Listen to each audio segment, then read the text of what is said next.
राम राम जी यार, क्या मजा आ रही है। आ भी रही कि वैसी वक्त कट रहा है। अब तो रुक गई बारिश पर घटा हो रही है पूरी काली। इस बार तो ये वेदर ही समझ नहीं आ रहा, कभी बारिश पड़ जाती है कभी बर्फ पड़ने लग जाती है।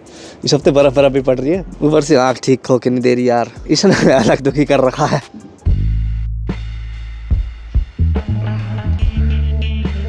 साफ ने यार दुखी कर दिया।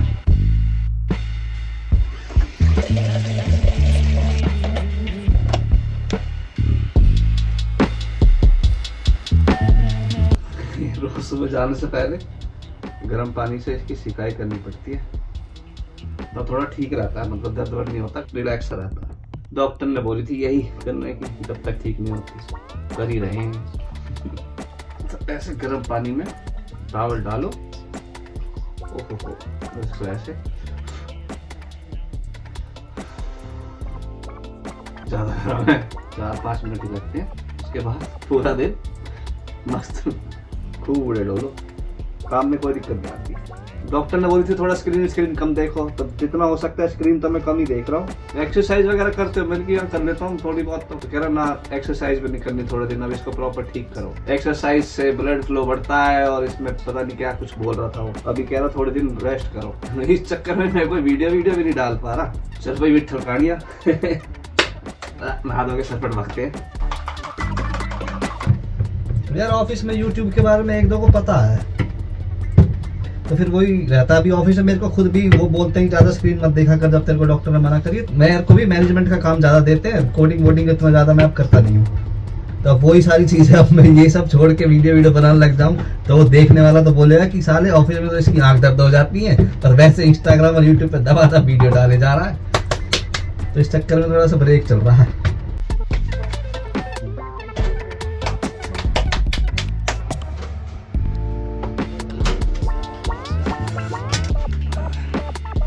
एक है बेसन की मिस्सी रोटी, थोड़ी सब्जी बच रही थी रात की, इसे पेलेंगे और ये डबल डेकर सैंडविच। ये ना डबल डेकर सैंडविच एक खा लूंगा, एक पैक करके ले जाऊंगा मैं। नॉर्मल आटा खत्म हो रहा, तो बेसन के आटे से ही मिस्सी रोटी टाइप बना के खा रहा हूँ अभी 3-4 दिन से।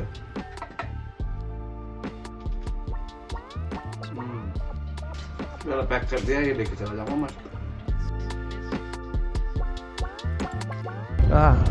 खत्म नौकरी, बारिश भी खत्म बिल्कुल। यार मैं अपने ऑफिस में या किसी भी काम में कभी भी पॉलिटिक्स में पढ़ता नहीं हूँ, क्योंकि मेरा क्या मतलब कोई किसी को कुछ भी बोलता रहा है, मैं टोटल इग्नोर करता हूँ। पर अब इस बार मुझे बीच में फंसना पड़ रहा है। अब यार जो डेवलपर है मेरी टीम में, वो जिसको जुराब के लिए सुनाया था उसने, वो सेल्स वाली ने, तो अब उनको फिर से किसी और मीटिंग में जाना है। वो जो क्लाइंट ने बोले चेंजेस करने के लिए प्रोग्राम में, वो डेवलपर वाली टीम ने वो चेंजेस कर दिए, वो उसको समझाने हैं। फिर वो सेल्स वाली जाके वहाँ वो प्रेजेंटेशन दे के फिर वहाँ समझा दे कि भैया ये काम था, ऐसे ऐसे कर दिया, अब इसके आगे और क्या क्या करवाना। तो वो सारी अपनी डिटेल ये सारी शेयर करनी होती है। उसने उसको जुराब के लिए सुना दिया था अच्छा खासा पहले, अब वो रूसा बैठा भाई उससे ना, तो उससे ढंग से बात करता नहीं है। अब उसको समझाने की बारी थी, उसने मना करी थी मेरे को कि मैं इससे बात नहीं करूँगा, तुम ही आपस में हैंडल कर लेना इससे। अब वो था कि मैं उस टाइम पे उस जगह पे था नहीं, वो हमारे ऑफिस आई थी, उसने बोला कि भैया समझा दे सारी चीज़ें। वो आई भैया मीटिंग करना इससे, तो इनकी पता नहीं क्या बात हुई क्या नहीं। मुझे जो सुनने को मिला वो था कि इसने उसको ऐसे बोल दिया कि भैया इतनी डिटेल में मैं नहीं समझा सकता, थोड़ी बहुत नॉलेज तो होनी चाहिए। आईटी इंडस्ट्री में अगर नौकरी करनी है ना तो इतनी नॉलेज तो होनी चाहिए, थोड़ी सा सीख लो। मैं शुरू से लेकर नहीं सिखा सकता क्योंकि मैं टीचर नहीं हूँ। अब ऐसे उसने सुना दिया, वो बिदक गई भैया कि ऐसे कैसे बोल रहा है, लड़की ने इसको ऐसे बोल दिया, ये क्या तरीका होता है बात करने का, ये तो बिल्कुल ही अनप्रोफेशनल है। तो मुझे बात जो सुनने में आई तो भैया लड़की ने इसको बोला अनप्रोफेशनल, इसने उसे बोल दिया अनएजुकेटेड। तो उसने बोला कि इसको पहले प्रोफेशनलिज्म सीख के आओ तब ऑफिस में आना, इसने उसे बोल दिया कि पहले एजुकेशन लेके आओ फिर ऑफिस में आना। तो एक मैनेजर है, दूसरा कह रहा भैया ये तुम्हारी टीम की रिस्पॉन्सिबिलिटी तुम्हारी है, अगर ले सकते हो ये प्रॉब्लम, ये जितना भी कॉन्फ्लिक्ट है छोटा मोटा सा, ये 2-4 इंसानों का तो तुम पे सॉल्व नहीं हो रहा, तुम बड़ी टीम को कैसे लीड करोगे फिर।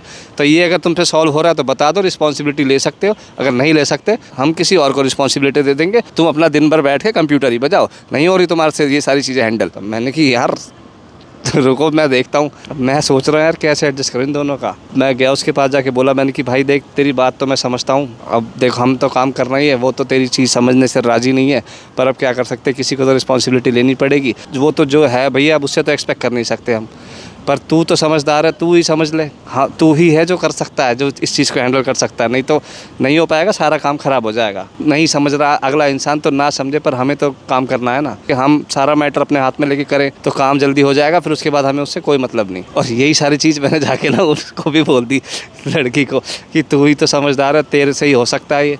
थोड़े टाइम की बात है, ये काम हम मिल के अपना रिस्पॉन्सिबिलिटी ले लेते हैं और उसके बाद फिर हमें उससे कोई मतलब नहीं है। अब उसने अपना फिर लॉन्डे ने शेड्यूल सेट वेट कर लिया कि चलो ठीक है, हम इसके साथ मिल के काम कर लेंगे। तो वो मेरा एक मैनेजर है, वो देख के कह रहा, अरे तो ये इनका शेड्यूल मैच कैसे हो गया, अब तूने क्या बोला इनको? मैंने कहा मैंने तो ऐसे ही कुछ नहीं बोला, दोनों समझदार इंसान है, अपना मन लगा के काम करने को राजी है, कोई दिक्कत नहीं है। मुझसे कह रहा कि ये टेम्परेरी इलाज नहीं, परमानेंट इलाज चाहिए इन चीज़ों का। पता नहीं अगली बार क्या होगा और कैसे देखी जाएगी। हाँ, अब तो ओसाका में लॉ भी पास हो गया ये नो स्मोकिंग वाला। अब पहले तो चौड़े में पब्लिक कहीं भी सिगरेट विगरेट पी लेती थी, पर अब वो हो गया, पब्लिक में कहीं जाकर स्मोकिंग जोन नहीं है तो वो सिगरेट नहीं पी सकते, चालान कट जाएगा। ये अभी इसी साल हुआ है। ये जब बारिश वारिश पड़ जाती है तो हमें तो क्या ही फ़र्क पड़ रहा है यार, ज़िंदगी तो रुकती नहीं है यहाँ पर इसका इम्पैक्ट टूरिस्टों को बहुत ज़्यादा पड़ता है यार, उनका पूरा दिन ख़राब हो जाता है। और मुझे बहुत सारे टूरिस्ट मिलते हैं यहाँ पर यार, इंडियन भी मिलते हैं, तो मेरे से पूछते हैं कौन सी जगह जाना चाहिए, कौन सी जगह नहीं जाना चाहिए, वो बता देता हूँ मैं।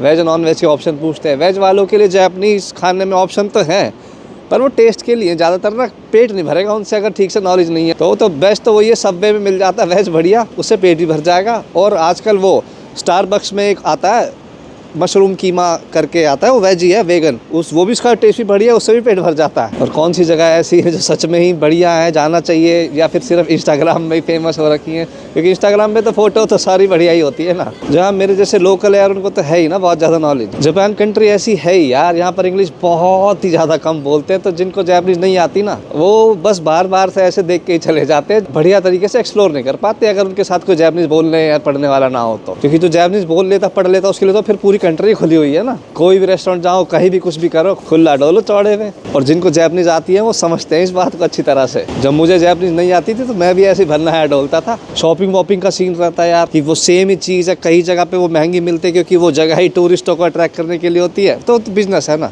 और वही सेम चीज़ दूसरी जगह पे सस्ती मिल जाती है। अब जैसे ये जगह मेरे घर के पास है, ये बहुत फेमस जगह है, यहाँ पर भी टूरिस्ट बहुत भर भर के आते हैं, पर इंडियन टूरिस्ट बहुत कम आते हैं, शायद हो सकता है पता ना हो। यहाँ पर दुनिया भर के जापानीज रेस्टोरेंट है, ये लाइन से वहाँ तक।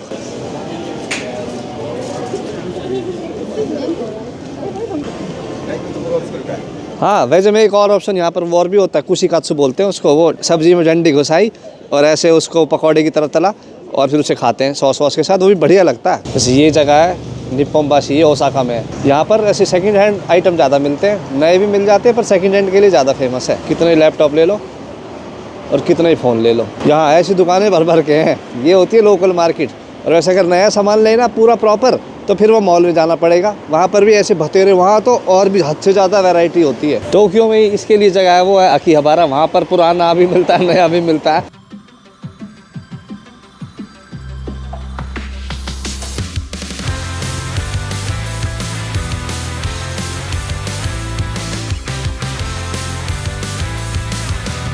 तो एनिमल एक्शन फिगर्स के लिए ऐसी नई नई सामान की दुकानें भी होती है, और यही सारा सामान आधे से भी कम रेट में मिल जाता है। सेकंड हैंड स्टोर भी यहाँ पर बतेरे इन्हीं चीज़ों के।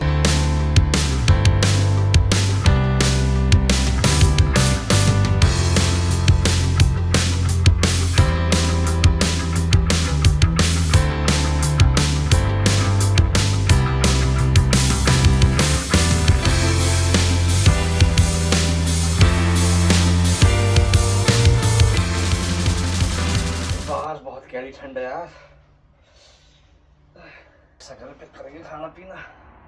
हाँ, तो मैं 2 साल तो टोक्यो में रहा हूँ, क्योंकि मैंने अपनी वहाँ पर जापानीज लैंग्वेज की पढ़ाई वहीं पर ही करी थी। और उसके बाद 8 साल से मैं ओसाका में रह रहा हूँ, और बाकी इधर उधर जगहों पर नारा में भी रहा हूँ मैं 8 महीने, 5-6 महीने के लिए मैं और भी कई जगह पे रहा हूँ। तो जापान में मैंने होक्काइडो है ना जो टॉप मोस्ट पार्ट, उसके अलावा मैंने पूरा जापान देख रखा है। झिक के, और पूरा क्यू शू तो मैं स्कूटी पे ही चला गया था। पर अब क्या है, जो फेमस जगह है वहाँ पर मेरे पास जाने को कोई वजह ही नहीं है। मैं टोक्यो नहीं जाता क्योंकि कोई वजह नहीं है, मैं क्योतो नहीं जाता कोई वजह नहीं है, मैं नारा नहीं जाता क्योंकि कोई वजह ही नहीं है। कोई काम हो तब जाता हूँ, वैसे नहीं जाता। या फिर कोई दोस्त वोस्त इंडिया से आते हैं घूमने फिरने के लिए तो उनको मैं घुमाने फिराने लेके चला जाता हूँ। उसके अलावा मेरे पास जाने के लिए कोई वजह ही नहीं है। तो इसलिए मैंने सोचा यार कि एक ग्रुप टूर ऑर्गेनाइज करता हूँ। ग्रुप में घूमेंगे यार, मैं प्रॉपर घुमाऊंगा अच्छी बढ़िया तरीके से, और इसी बहाने मैं भी घूम फिर लूंगा। अभी मेरी छुट्टियां पड़ रही, अप्रैल का टाइम है। अप्रैल में चेरी ब्लॉसम का टाइम होता है, जापान का बेस्ट टाइम, सबसे सुंदर लगता है उस टाइम पे जापान। अप्रैल के लास्ट में 19 तारीख को सैटरडे, 19, 20 सैटरडे संडे, उसके बाद से लेकर 26 और 27 को सैटरडे संडे है। तो 19, 20, 21, 22, 23, 24, 25, 26, 27, तो 8 रात या तो 9 दिन का टूर होगा या फिर 7 रात और 8 दिन का टूर होगा। वो हम डिसाइड कर लेंगे प्रॉपरली। ये 2 वीकेंड पहले वाले और 2 वीकेंड बाद वाले जुड़ जाएंगे तो 8-9 दिन का टूर बन जाएगा बढ़िया। क्योंकि नौकरी करने वालों के लिए वीकेंड बहुत ज़रूरी होता है। 4 सिटी मैंने सोचा है इसमें कवर करेंगे। टोक्यो 3 दिन, टोक्यो 2 दिन, ओसाका 1 दिन, क्योतो और नारा, और 1 दिन हिरोशिमा। हिरोशिमा में भी जाएंगे क्योंकि वो जो एटॉमिक बॉम्ब वाला जो म्यूजियम है वो बहुत सही है, वो ज़रूरी देखना चाहिए यहाँ पर अगर जापान आए हो तो। इसमें ओसाका के अंदर हम यूनिवर्सल स्टूडियो जाएंगे, और एक वो बहुत बड़ा एक्वेरियम है यहाँ पर, उसमें शार्क वार्क होती हैं, उसमें भी जाएंगे। जहाँ जितनी भी जापान में अट्रैक्शन और ये श्राइन्स और जो भी चीज़ें घूमेंगे हम उसके अंदर जाएंगे, उसके सारे पैसे इसमें इंक्लूड है। वहाँ टोक्यो में हम वहाँ पर टोक्यो टावर जाएंगे, स्टीम लैब से वो बड़ा सुंदर है, वहाँ पर जाएंगे, उनकी भी सबकी टिकट इसमें इंक्लूड है। यहाँ पर बुलेट ट्रेन से हम टोक्यो से ओसाका आएंगे, बुलेट ट्रेन से क्योतो जाएंगे, बुलेट ट्रेन के पैसे भी इसमें इंक्लूड है। और यहाँ पर हम लोकल जितना भी घूमेंगे, पब्लिक ट्रांसपोर्ट से घूमेंगे ट्रेन से ही, तो वो सारी की सारी ट्रेन की टिकटें इसमें सब कुछ इंक्लूड है। टेंशन की कोई बात नहीं है, साथ में घूमेंगे और फुल स्वाद लेंगे। मेरे को भी बहाना मिल जाएगा घूमने फिरने का। तो पूरा मैंने एस्टिमेट लगा रखा है। चेरी ब्लॉसम का जो टाइम होता है पीक टाइम होता है, होटल वगैरह सब महंगे हो जाते हैं, तो इसका पूरा जो खर्चा आएगा 1,90,000 का मैंने एस्टिमेट लगाया, इतना खर्चा आएगा। इसमें आपके जो फ्लाइट्स हैं आने जाने की, वो कैथे पैसिफिक की फ़्लाइट्स होंगी वो, और फ्लाइट में खाना वाना होता ही है। एयरपोर्ट से आने के बाद से वापस एयरपोर्ट तक छोड़ने तक सारी की सारी जिम्मेवारी मेरी रहेगी। लंच तो हर कोई बाहर इधर उधर घूमेगा तो लंच नहीं, ब्रेकफास्ट और डिनर सारा इसमें इंक्लूड होगा। और होटल इसमें सारे इंक्लूड होंगे। हॉस्टल या कैप्सूल होटल बहुत टॉप के रहते हैं, वो एक्सपीरियंस ज़रूरी है। तो हॉस्टल्स, कैप्सूल होटल या फिर होटल जिसमें भी हम ठहरेंगे उसका सारा का सारा स्टे इसमें इंक्लूड होगा। इसकी पेमेंट 3 इंस्टॉलमेंट पे होएगी। एक तो 30,000 पहली इंस्टॉलमेंट, वीज़ा वगैरह अप्लाई करेंगे, उसके बाद इसमें एजेंट की फ़ीस भी सब है, और उसके बाद जब वीज़ा लग जाएगा उसके बाद दूसरी इंस्टॉलमेंट 60,000, फिर उसके बाद तीसरी इंस्टॉलमेंट 1 लाख। इससे रिलेटेड हर एक चीज़, क्वेश्चन जो भी हैं इसमें एक मैंने प्रॉपर डिटेल्ड वीडियो इसमें बना रखी है ऑलरेडी, वो इसमें नीचे लिंक दे दूंगा। वो वाली जिसको जाना है सिर्फ और सिर्फ वही देखे, टाइम पास मारने के लिए क्यों देखोगे जिसको जाना ही नहीं है। तो जो सीरियस है सिर्फ वही इस वीडियो को देखना ताकि हम प्रोसेस आगे बढ़ाएं। उसमें पहली डिपॉजिट जब आ जाएगी उसके बाद से फिर हम व्हाट्सएप ग्रुप बनाएंगे, मैं प्रॉपर सबसे बात करूंगा, प्रॉपर सबको ऑर्गेनाइज करेंगे, हम हर एक चीज़ मिल बांट के सारा डिस्कशन करके ये टूर एकदम ज़बरदस्त सा बना देंगे। जिसको भी इस टूर से रिलेटेड जानकारी चाहिए वो दूसरी वाली वीडियो में मैंने बना के डाल रखी है। प्रॉपर आइटनरी मैंने रफली बताई है, इसमें एकदम exact itinerary day to day wise हम सारे ग्रुप में बैठ के डिस्कस कर लेंगे। जब जिनकी डिपॉजिट आ जाएंगे, जो पता चल जाएगा सीरियस है जाने के लिए, क्योंकि बहुत लोग फालतू में टाइम पास मारते हैं, और टाइम पास मारने का भैया मेरे अंदर इतनी हिम्मत नहीं है। करके देखते हैं यार, पहला टूर है कैसा जाता है। एनीवेज, जिन्होंने भी चैनल को सब्सक्राइब कर रखा है ना भाई, भगवान कसम कलेजे तो थैंक यू यार। ओए तुम्हें कह रहा हूँ, हाँ। और जो नहीं कर रखा आराम से कर लीजिए, बाद में कोई आफत ना आ रही है। अच्छा जी, फिर मिलेंगे। राम राम। जरा तू वैसे गिर जाए कर रैबिट।